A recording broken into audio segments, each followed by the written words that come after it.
Assalamualaikum warahmatullahi wabarakatuh. Al-Fatihah.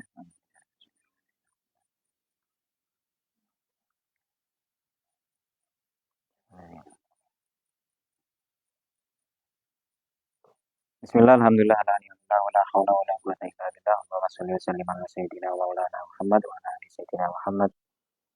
Qala rabbi shrah li sadri wa yassir li amri wa hlul 'uqdatam min lisani yafqahu qawli, amma ba'du. Kepada semua hadirin yang ada tambahan ini ya, tambahan pemain sekarang. Golongan ibu-ibu.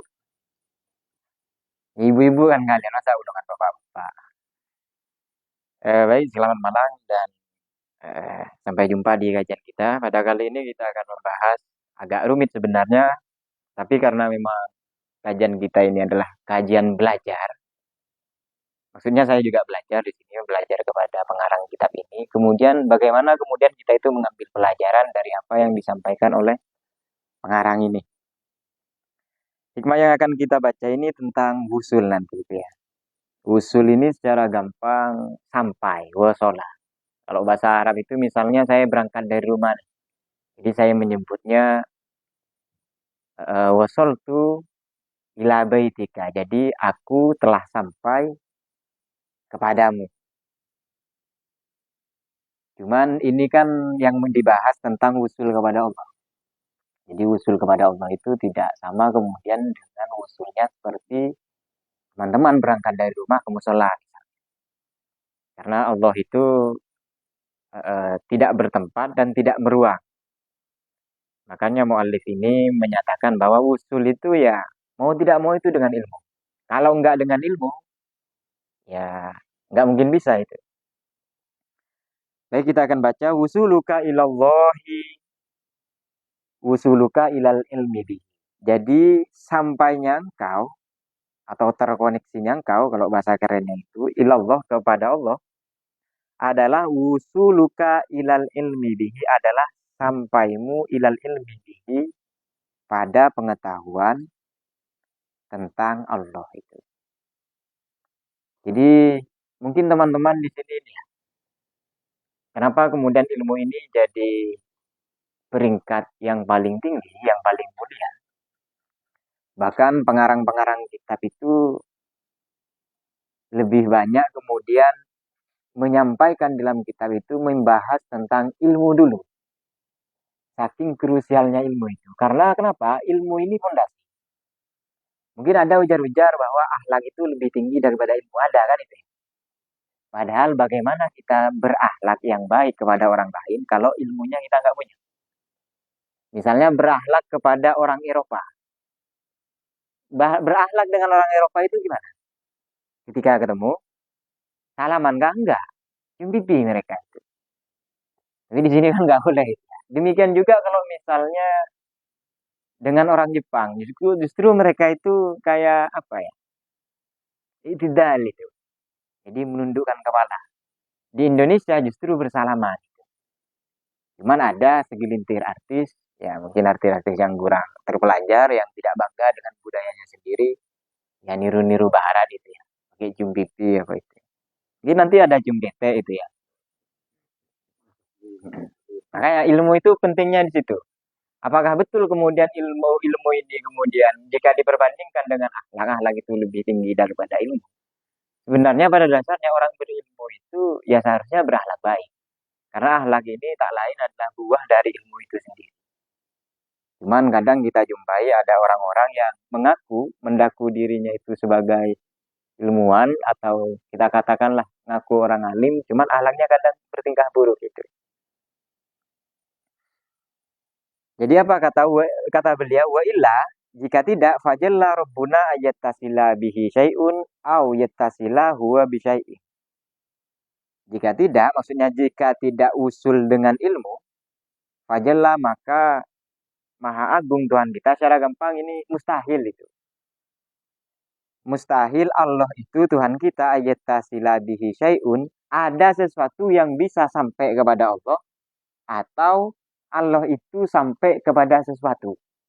Jadi itu nggak mungkin. Jadi cuman ilmu yang bisa menjangkau itu.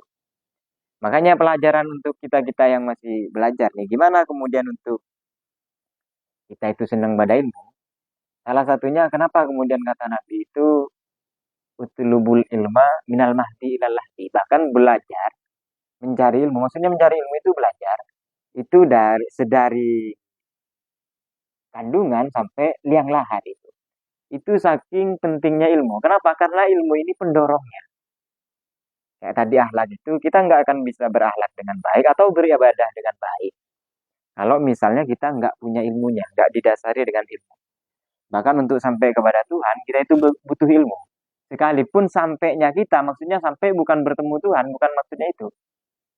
Tapi tak lain, kita itu justru bisa menjelaskan Tuhan. Misalnya Allah itu wujud. Wujudnya itu wujud yang bagaimana? Itu kalau nggak dijelaskan dengan ilmu, itu akan kacau. Allah itu kan wujud ada katanya itu. Pertanyaannya Allah itu adanya itu sama nggak dengan adanya HP? Kan nggak sama. Kemudian perbedaannya itu di mana? Itu kan perlu ilmu untuk menjelaskan itu. Masa HP ini kan ada, Allah juga ada. Sama dong, sama-sama status ada. Nah, untuk ke sana belajar ilmu tauhid nanti. Makanya belajar itu untuk apalagi teman-teman yang masih ngaji itu nggak boleh berhenti. Apalagi yang ini ya, yang masih muda itu. Karena tadi itu apa ditandaskan oleh Nabi itu dari kandungan sampai liang lahat itu. Jadi liang lahat itu nanti kita diajari juga, dibacakan talqin itu. Talqin itu kan dikte. Takut misalnya ditanya mondok buka polis itu ya. Itu kan keliru, makanya ditalkin gitu, dikasih pengajaran dari atas. Baik kita baca di samping wusuluka ilal apa wusuluka ilallah allazi yushiru ilaihi anu hazihi thariqah. Ya sebagaimana yang diisyaratkan oleh ahlu thariqah ya orang yang ikut thariqah ini ya. Sampai kepada Allah itu apa? Wusuluka ilal ilmi bihi ai ila musyahadatihi, yaitu mempersaksikan Allah bi aini basiratihi, dengan mata batinnya. Jadi ada ainul basiro, ada ainul basor. Jadi fisik ini kan ada basor. Basor itu mata. Mata ini gimana? Mata ini bisa menjangkau bentuk, bisa melihat warna. Nah demikian juga ainul basiro, mata batin, itu juga sama-sama punya mata. Apa itu? Yaitu ia mendapati cahaya yang nanti bisa membedakan mana yang benar, mana yang salah itu. Musyahadatan sebagai persaksian tuhnika anid dalil wal burhan. Yaitu persaksian yang engkau tidak butuh dengan dalil dengan burhan. Yaitu bukti dan penjelasan-penjelasan rasional. Jadi kalau dalil ini bukti. Misalnya Holis itu datang ke sini. Buktinya mana? Di foto itu ya. Sama Mat Sahli dikasih ke siapa? Ke Heru. Berarti itu bukti nih. Kalau penjelasan rasional yang disebut burhan itu holis nanti apa holis manusia, setiap manusia itu mati, berarti holis mati. Padahal holis kan masih hidup. Tapi percaya nggak kalau holis itu nanti mati? Percaya. Percaya kan? Itu maksudnya kebenaran rasional. Padahal buktinya holis nggak mati, tapi kita percaya. Itu maksudnya kebenaran yang menurut akal. Misalnya satu HP tambah satu HP, itu kan dua ya. Ada HP-nya kan dua. Kalau 1000 HP tambah 1000 HP berapa? 2000 HP. HP-nya ada atau enggak? Nggak ada, tapi jawabannya kok bisa benar? Nah, itu namanya kebenaran ini, kebenaran rasional. Makanya akal itu perlu dirawat itu, supaya kita tahu tentang kebenaran. Jadi kalau menurut ini ya, jadi kebenaran itu dua, dalil dengan burhan. Ada kebenaran itu yang empiris, kebenaran nyata, buktinya itu ada loh, bisa disamperin oleh orang banyak. Ada kebenaran rasional, kebenaran itu menurut akal. Kemudian wa yu'abbiru an zalikal ilmi bil musyahadati wa bi ilmil yakin wa bit tajalli wa bil faidir rahmani wa ta'arufil iyani wa zauqi wa zauqil wijdani. Kemudian diuraikan an zalikal ilmi, dari ilmu tersebut, bil musyahadah, dengan istilah musyahadah persaksian, wa bi ilmil yakin, dengan ilmu yakin. Maksudnya ilmu yang sampai kepada keyakinan. Kan ada di surah At-Takatsur itu ada ilmal yakin, ada hakul yakin gitu. Ada apa? Ainal yakin gitu ya. Jadi ada perbedaan istilah ini, ada ilmu yakin. Jadi ilmu yang berdasarkan keyakinan. Maksudnya kalau yakin itu ya nggak ragu sama sekali. Ada ainul yakin,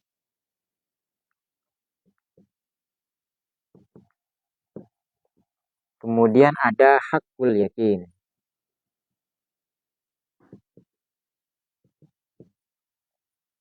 Ini di Imam Sarkawi itu sangat keren beliau menjelaskan tentang ilmu yakin. Jadi fa'ilmul yakin ala mujib istilahihim maka nabi syartil burhan. Jadi ilmu yakin itu syaratnya itu pakai burhan. Burhan itu kan tadi sudah ya itu kebenaran yang pakai kebenaran rasional. Kemudian ainul yakin ini ada istilahnya syaratnya hukmul bayan. Jadi penetapan dari penjelasan. Misalnya saya bilang bahwa di rumah itu ada ular. Kan nggak percaya itu. Tapi ternyata sama Suhadi dipertegas. Iya, saya juga melihat. Itu namanya bayan. Jadi penjelasan itu dinisbahkan kepada orang yang, misalnya saya nggak jujur, makanya nggak dipercaya sama Hulis. Tapi karena Hulis kenal dengan Suhadi yang nggak pernah bohong, lalu Suhadi ini menyatakan bahwa saya benar, akhirnya Hulis percaya. Nah, itu perlu nisbah kemudian.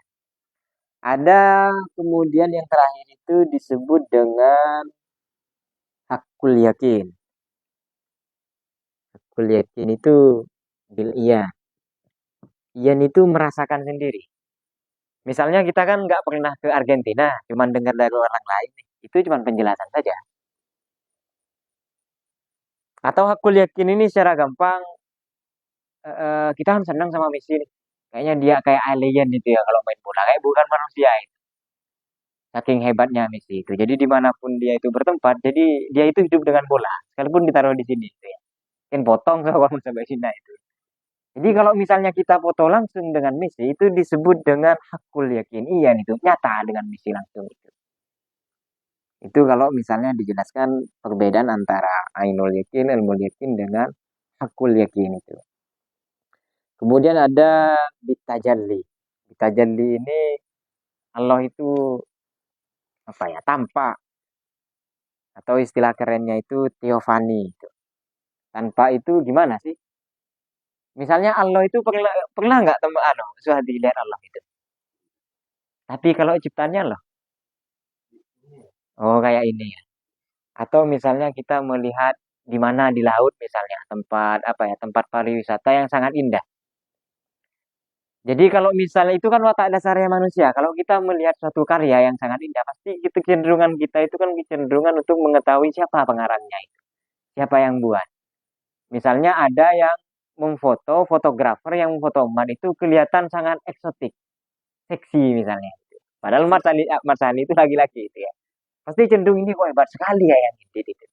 Padahal laki-laki kok di apa diedit dengan seseksi itu misalnya. Nah, itu yang maksudnya yang bertajalli apa kemudian, padahal kita nggak ketemu dengan fotografernya. Tapi justru kita melihat karyanya itu, tadi yang fotomat yang sangat eksotis itu. Itu namanya tajalli. Nah, Allah itu bertajalli dengan apa? Ya dengan ini, dengan apa? Dengan yang nggak hujan sekarang gitu ya. Kan nggak bisa kita manggil hujan. Itu tajallinya Allah bahwa kalau Allah itu sudah mau, berarti nggak bisa kemudian kita otak-atik. Atau misalnya hujan seterusnya. Atau kalau misalnya di Jawa itu kan ada gempa biasanya. Itu menunjukkan bahwa kudrohnya Allah di situ. Kalau mau dibikin gempa ya gempa. Itu kan Allah bertajalli bil af'alnya dengan perbuatan Allah. Kayaknya lama ini banyak. Saya baca ini saja, baca cepat. Nanti kita simpulkan saja. Kemudian wabil faidi, faidi ini dalam istilah tasawuf itu ma'rifatut tisolillah bil kauni wa fil makhlukot bisyakil khas. Jadi sampai kepada Allah itu dengan ini ya, dengan makhluknya. Ya boleh jadi dengan guru ini ya, guru torikoh itu bisa juga termasuk. Nah, mungkin ini nggak sampai teman-teman karena ini pelajaran yang biasanya ya Pak ahli Toriko sebenarnya yang pas ini. Cuman kita kan mau ngambil pelajaran kemudian belajar. Bil faidir rahmani wa ta'aruf iyani, kemudian ma'rifah iyan, ma'rifah yang nyata, merasakan Allah itu, kemudian wazau, kepekaan, wal wijdan. Kalau wijdan ini merasakan kenyamanan, rasa manis itu. Ketika mendengar asmanya Allah, kemudian melihat ciptaan-ciptaan Allah itu. Wa ahlu syuhud, maksudnya ahli torika, mutafawituna, mereka beragam. Faminhum, ada di antara mereka itu mayyahsululahu tajalliyul af'al. Apa tajalliyul af'al? Justru ada orang yang sampai kepada Allah itu, ahlu syuhud itu dengan tajalli af'alnya Allah.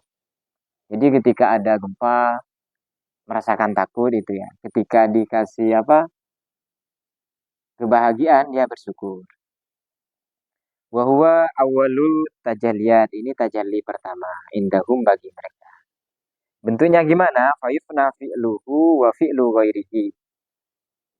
Kemudian lenyap kemudian perbuatan halutorikoh tadi, kemudian perbuatan-perbuatan lain fi fi'lillahi, di dalam fi'ilnya Allah, karena itu perbuatannya Allah. Jadi mungkin teman-teman yang datang ke sini itu merasa ini ya, merasa bahwa seolah-olah kemauan saya. Teman-teman kan nggak punya rencana. Misalnya seminggu yang lalu, Zulfa itu rencana pengen ikut ngaji di sini. Pertanyaannya, dorongan Anda pengen ngaji di sini itu apa? Siapa yang membuat itu? Kok yang lain enggak misalnya? Padahal ada yang lebih dekat daripada Anda, kok nggak ikut? Berarti itu murni bahwa kita itu nggak betul-betul punya fi'al. Nggak punya perbuatan. Murni digerakkan oleh Allah itu. Padahal musola itu di mana, di Pinang Merah ini kan banyak itu ya. Ada beberapa itu ya. Tapi yang mau ngaji kok satu satu dua orang, kok ada yang nggak mau? Kok kalian mau itu ya? Itu murni Allah yang menggerakkan kalian. Nah itu kalau disadari, kalau dipahami, itu nanti kita akan bersyukur bahwa ternyata memang Allah yang membuat kita sampai begitu. Nah kalau misalnya saya tidur 24 jam bang misalnya, harus dibangunin dan kadang 2 hari baru dibangunin kayak holis misalnya. Oh itu setan kan gerakan Allah itu. Ilis ya, jangan tulis. Kan tanya ki, Lis tak ngasih ya? Lu bangun ke hidungan gila banget. Aduh, mari hukum nih. Diingatkan man takut takut lupa itu. Karena holis itu pakai dihukum. Karena kasih dimahaman nggak cukup itu ya, harus dihukum itu.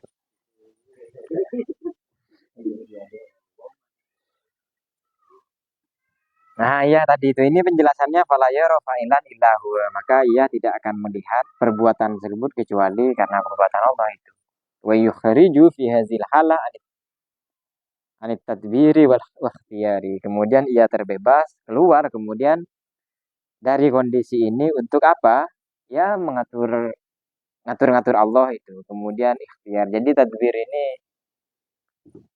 ya seolah-olah rencana itu kita yang buat itu kayak ngaji ya. Makanya yang buat itu.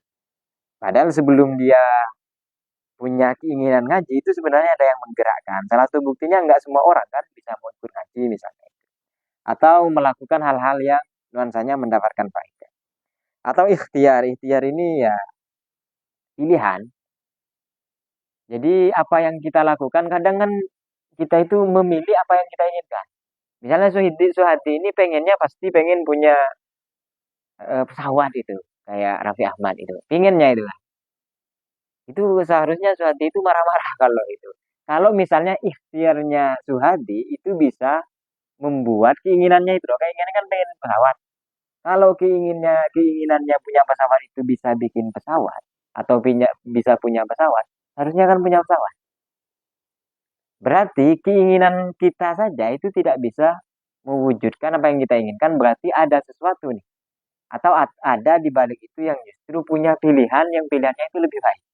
Coba misalnya suatu ini misalnya minta pesawat sekarang, pesawat jet misalnya baru pribadi lah. Misalnya dikasih.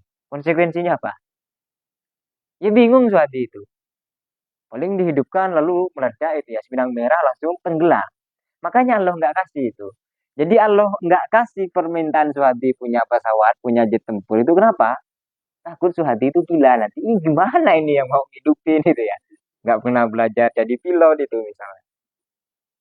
Jadi itu saking baiknya Allah itu Suhadi ya. Jadi saking baiknya Allah itu permintaan Suhadi yang aneh-aneh itu nggak dipenuhi sama Allah. Karena khawatir itu. Ilis ya. Kalau lagi jalan di situ pengennya di mana-mana ada bantal ya. Jadi Holis lihat bantal jangan tuh gitu. Mungkin kebenar ke Mamang suruh kurangi uang jajan itu supaya tak kalah. Wahaza awalu marotibil usul. Ini adalah level pertama dari usul. Itu yang pertama. Yang kedua, wa minhum ada mayyasulu lahu tajalliyas sifat. Ada yang mereka itu justru sampai kepada Allah itu justru karena melihat tajallinya Allah itu melalui sifat-sifatnya. Bisa sifat ar-Rahmannya itu ya. Misalnya ada tiba-tiba ada orang baik kepada kita. Iya, karena Allah itu yang menggerakkan melalui sifatnya. Fayakifu fi maqamil haibah wal uns. Sehingga ia berada pada posisi tenang dengan nyaman itu. Jadi haibah itu bukan haibah ini di bawahnya haibah ini takut. Jadi haibah ini bisa dikatakan khawatir. Jadi kan ada kosakata dalam bahasa Arab itu ada makhofah. Kalau teman-teman yang belajar sorof itu khauf. Dari kata khofa ya khofu. Khofa ya khofu ini bina apa kemarin Mas? Mulai kelopah ya bina. Yang tengahnya apa? Yang tengahnya huruf ilan apa kemarin? Yang di tengah itu yang bolong biasanya yang tengah bolong itu namanya ajwa gitu ya. Kemudian ada tadi apa? Jadi dari kata haba-haba ya bu haibatan yang kemarin itu. Jadi haibah. Jadi bedanya kalau khauf ini rasa takut. Takut itu karena takut ancaman. Misalnya Holis ngaji itu karena takut dipecat itu. Nah, itu namanya khauf itu, makhofah. Kalau haibah itu secara gampang takutnya itu karena berwibawa. Misalnya ke orang tua, karena orang tua itu punya wibawa, makanya takut. Atau ke guru itu ya. Jadi kita takut itu karena haibah. Makanya takutnya sama guru dengan guru yang galak. Ada kan guru yang killer itu. Tiba-tiba datang-datang nggak ada apa-apa, marah misalnya. Tiba-tiba mukul. Itu kan guru yang tipikal apa killer itu. Killer itu pembunuh itu. Tiba-tiba nggak ada apa-apa mau bunuh itu ya. Kalau haibah ini ada misalnya guru itu yang penyabar, yang nggak marah-marah, tapi kita itu sungkan. Malah kadang kita lebih takut daripada itu ya. Mana terus itu awal mun di situ. Terus itu kalau lah itu tempat gigir, guru biasanya yang sabar, yang sabar. Tapi sama kita itu akhlaknya ke guru yang apa? Yang sabar kemudian yang galak. Kenapa? Karena kalau yang ini haibah namanya. Karena punya wibawa. Atau karena biasanya karena takut kasih sayangnya itu hilang gitu ya. Tiba-tiba benci itu. Itu haibah namanya. Kalau khauf itu kan karena ancaman. Takut tokol itu. Kalau uns itu bahasa kita itu mesra.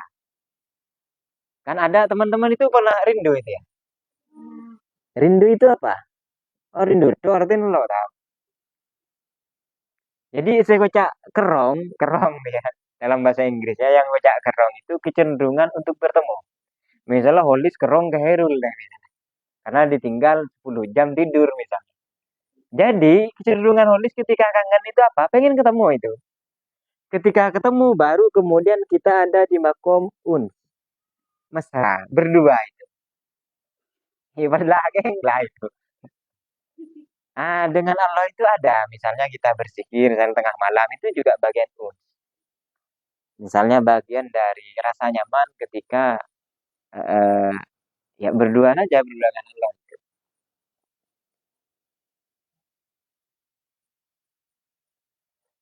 Bima yusyahiduhu kolbuhu minal jelal wal jamal.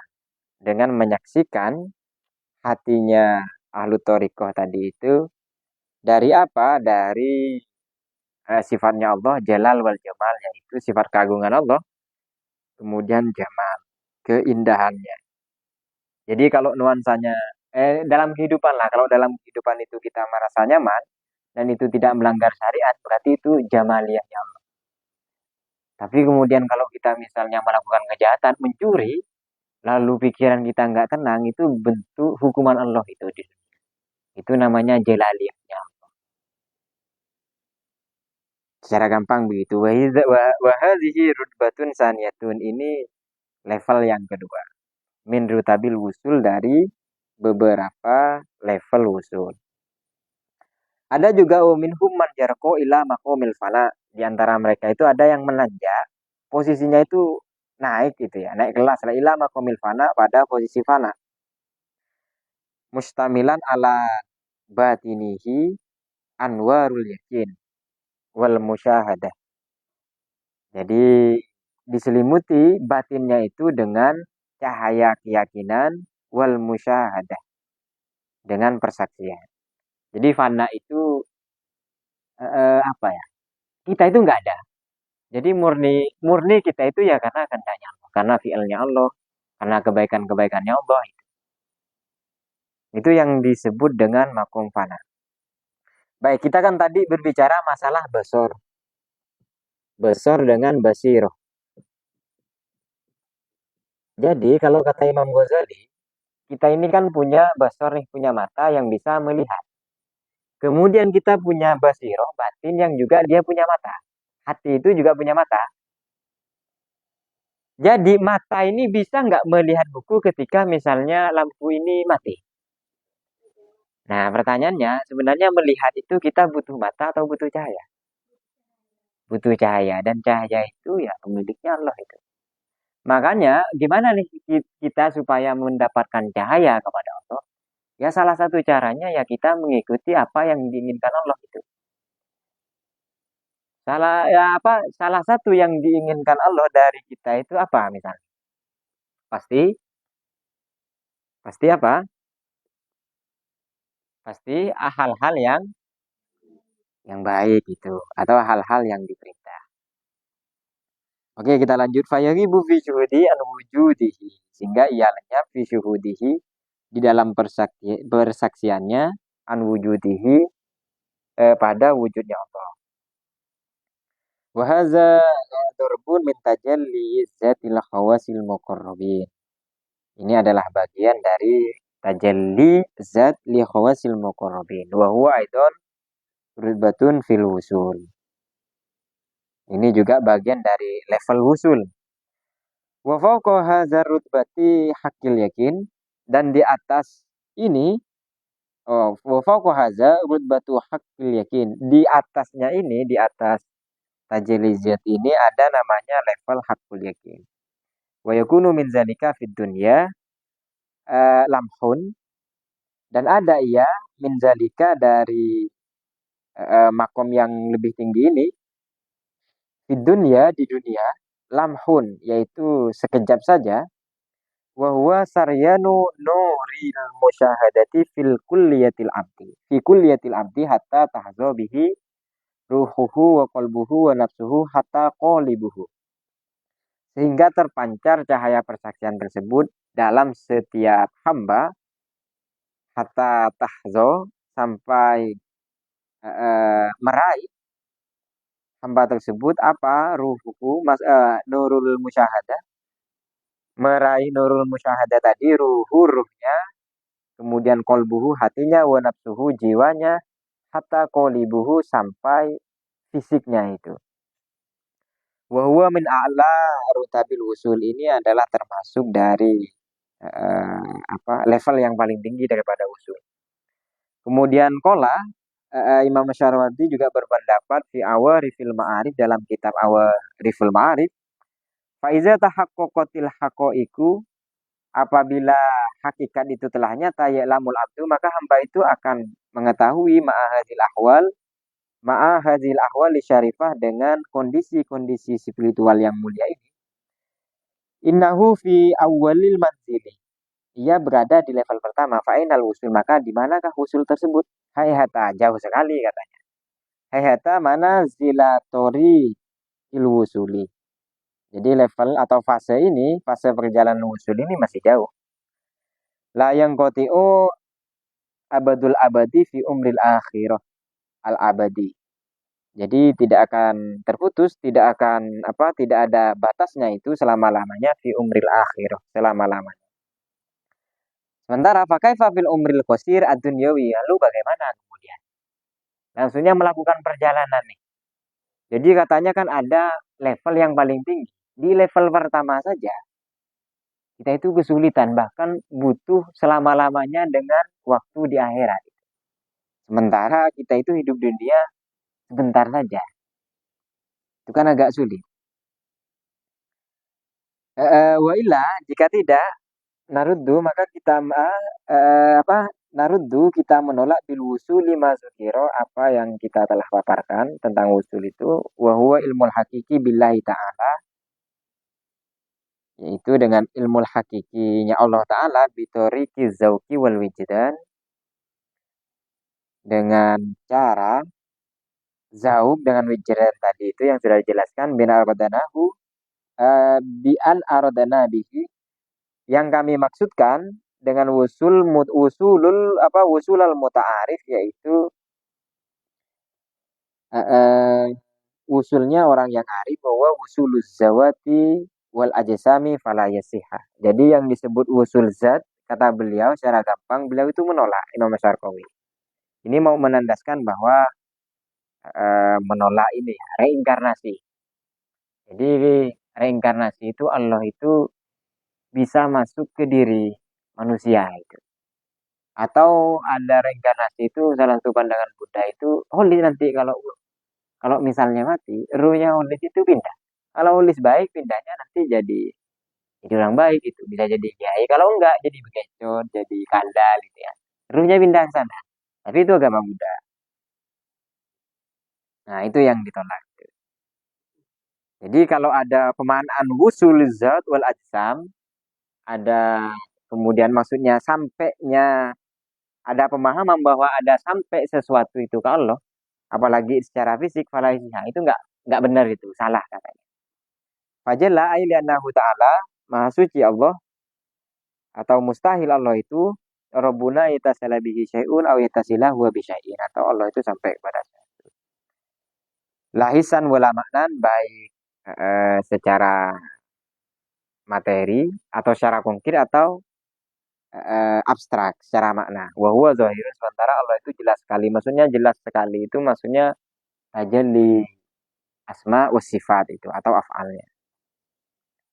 Oleh karena kaifa yatasilu man la syabiha lahu wa la nazira lahu. Bagaimana mungkin kemudian seseorang itu sampai pada suatu yang tidak bisa diserupai dan tidak ada yang sembanding. Biman lahu syabihun wa nazirun. Dengan dia yang memiliki keserupaan dan perbandingan. Wasyaratul ittisolil al-mudanati, sementara syarat sampainya suatu yang dekat, itu fil wasfi, ada pada karakteristiknya. Jadi kalau misalnya kita, kenapa kemudian saya bisa bertemu dengan Olis? Karena karakteristiknya itu sama, sama-sama manusia. Sama-sama bertubuh, sama-sama punya fisik. Sementara Allah itu bukan fisik dan dia juga bukan makna. Makanya nggak bisa kemudian. Jadi tidak ada yang sama seperti Allah itu. Kenapa? La nisbata bainal kamil alal itlaq wa naqisin alal itlaq. Jadi apa ya? Nggak ada hubungannya itu antara yang sempurna secara mutlak, sementara kita yang kurang secara mutlak. Jadi nggak pantas begitu. Nggak pantas kalau misalnya orang yang sangat raja sama pembantu duduk bareng berduaan begini, itu kan nggak pantas. Kenapa? Karena raja ini kan identitas sempurna, sementara pembantu budak itu kan bawahan. Lalu duduk bersanding itu ya di karpet merah itu. Ada kok tadi yang mau duduk di sini itu ya. Katanya mau apa, kamera berdua itu ya. Oh ya, nanti kapan-kapan. Mungkin itu yang bisa kita bacakan, yang bisa kita sampaikan. Sebenarnya banyak karena sudah sangat malam itu, kasihan ibu-ibu ini ya. Aku dicari anak-anaknya. Anak-anak ini, anak-anak intelektual. Adik-adik kalian kan itu anak intelektual. Anak didik kalian. Kalau yang anak beneran, misalnya holis dan ibunya itu namanya anak biologi. Paham anak ini ya? Anak ideologis tahu ya? Oh.